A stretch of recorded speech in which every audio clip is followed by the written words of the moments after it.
You're here because you want to get straight to the core of things, right? To understand what really counts. Exactly. No fluff. So forget scrolling endlessly. We're doing a deep dive today. And the topic. That absolutely gripping IPL match, Royal Challengers Bengaluru versus Chennai Super Kings, May 3rd, Chinnaswamy Stadium. Ah, that one. Yeah, brilliant match. And we're digging into it using a great CrickBuzz piece, wasn't it?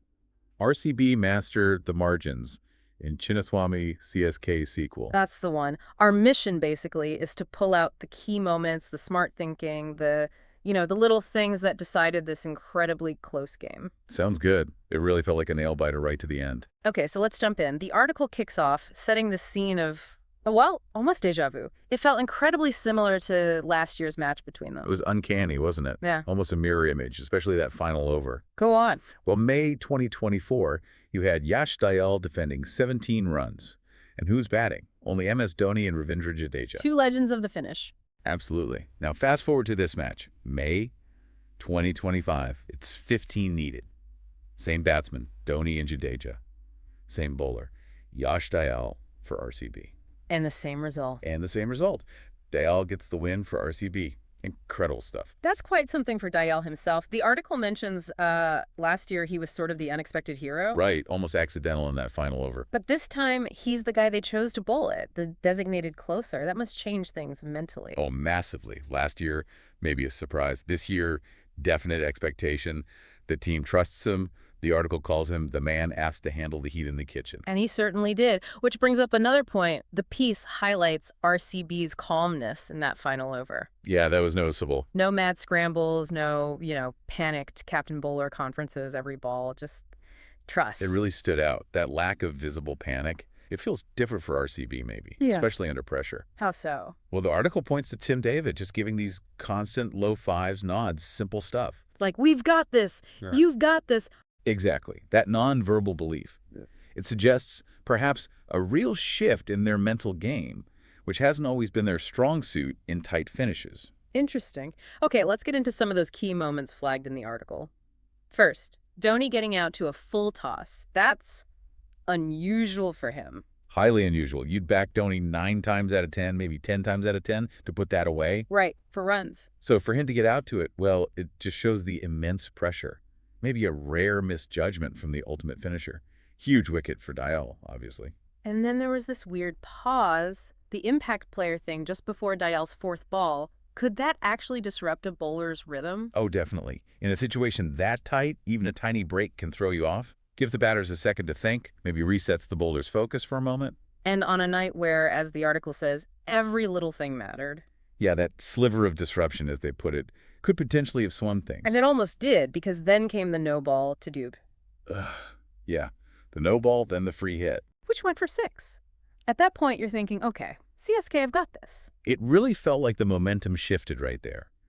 But Dayal, somehow, he pulled it back. How? What was key after that huge setback? Resilience, I think. And sticking to the plan. The article mentions he kept aiming for those low, full tosses. Even after conceding the 6. Exactly. And you saw teammates like Tim David still backing him up. But ultimately, it was Dayal holding his nerve, executing under, well, unbelievable pressure. The piece also credits his 16th over, calls it superb.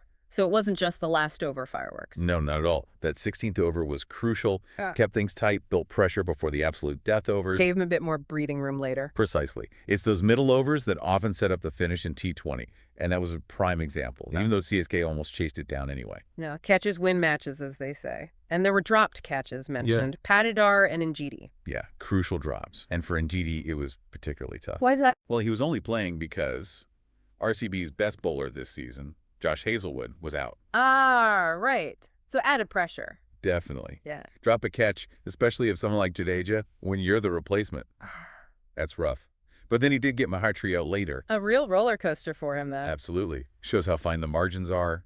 And the pressure on everyone, not just the stars. These aren't just about runs. They shift the whole energy, And there was that weird LBW against Brevis, too. He didn't review in time because of an overthrow attempt. Yeah, that was chaotic. A questionable LBW call, according to the article, then confusion, a missed review. Just shows how pressure can lead to mental errors, doesn't it? Totally. One thing leads to another in those high-stakes moments. Okay, shifting focus to CSK's batting. That partnership between Jadeja and Hatchery a century stand, Jadeja looked immense. He really did.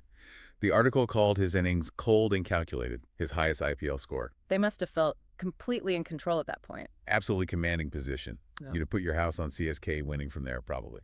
But then, this bizarre incident with the countdown timer. Yeah, really strange. Jadeja apparently got distracted because the timer on the big screen wasn't working. Okay. And the very next ball, he smashes it for 6, right out of the stadium. Wow. But how did that impact the game, apart from the 6 runs? Well, they needed a replacement ball, and the replacement ball was apparently much drier than the one they'd been using, which had likely gotten damp with dew. Ah, and a drier ball might behave differently. Yeah, exactly.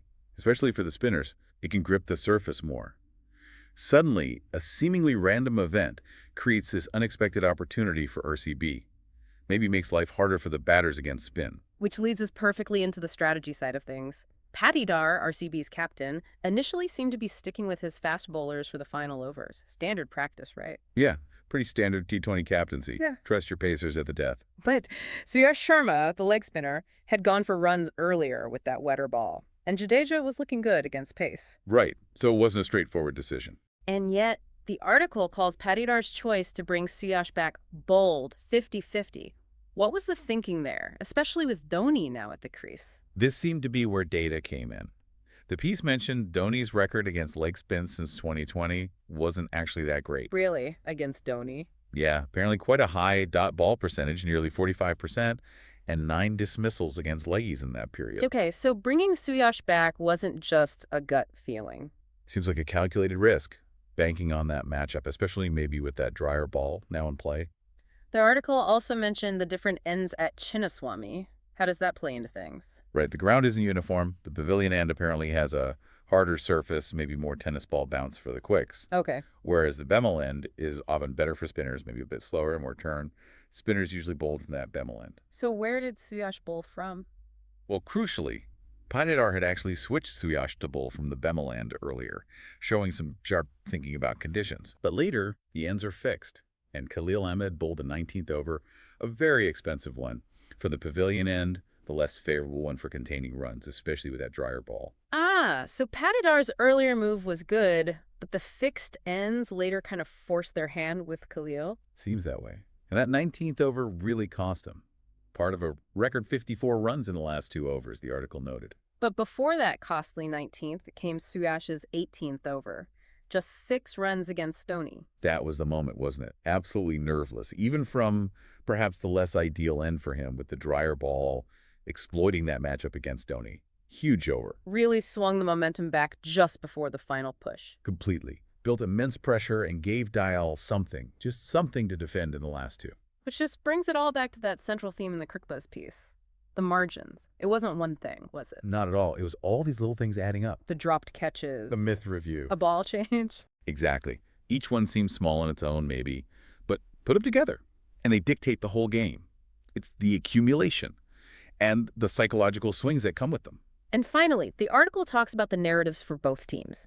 CSK, normally the kings of the close finish, couldn't get it done. A frayed campaign, the article suggests. Yeah, it's unusual for them to falter like that when chasing.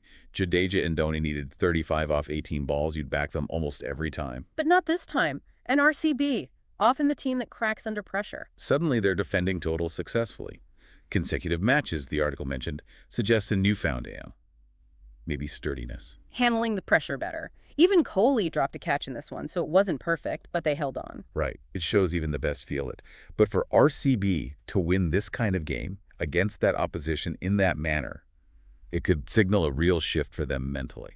So wrapping this deep dive up, this RCB-CSK game was just a perfect storm, really, highlighting how T20 isn't just about the big hits. Absolutely. It's about the tiny moments, the quick decisions, staying calm when everything's on the line, those fine margins between winning and losing.